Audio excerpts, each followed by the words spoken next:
സഫർ മാസത്തിൽ ധാരാളം മഹാന്മാർ നമ്മോട് വിട പറഞ്ഞിട്ടുണ്ട്.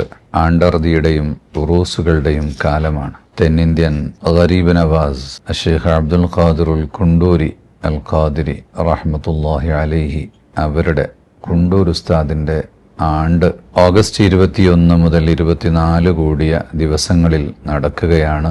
നാം എല്ലാവരും അതിന്റെ ഭാഗമാവുകയും വിശുദ്ധ ദീനുൽ ഇസ്ലാമിന്റെ അഹ്ലുസുന്നത്തി വൽ ജമാഅത്തിന്റെ സംരക്ഷണത്തിനും പരിപോഷണത്തിനും വേണ്ടി സാധു സംരക്ഷണത്തിനും അനാഥകളെ ദത്തെടുക്കുന്നതിനും വളർത്തുന്നതിനും മുതഅല്ലിമുകളെ ഉയർത്തിക്കൊണ്ടുവരുന്നതിനും എല്ലാം പ്രവർത്തിച്ച ദീനീ സ്ഥാപനങ്ങളുടെയും പത്രങ്ങളുടെയും മാസികകളുടെയും എല്ലാറ്റിന്റെയും ഒരു പ്രവർത്തകനായി നമുക്ക് വലിയ മാതൃക കാണിച്ചു തന്ന മഹാനായ കുണ്ടൂർ ഉസ്താദിന്റെ ഉറൂസിൽ നാം എല്ലാവരും സംബന്ധിക്കുകയും അതിന്റെ പ്രചാരകരും പ്രവർത്തകരും സഹായികളുമായി തീരുകയും ചെയ്യണം എന്ന് ഓർമ്മപ്പെടുത്തുന്നു.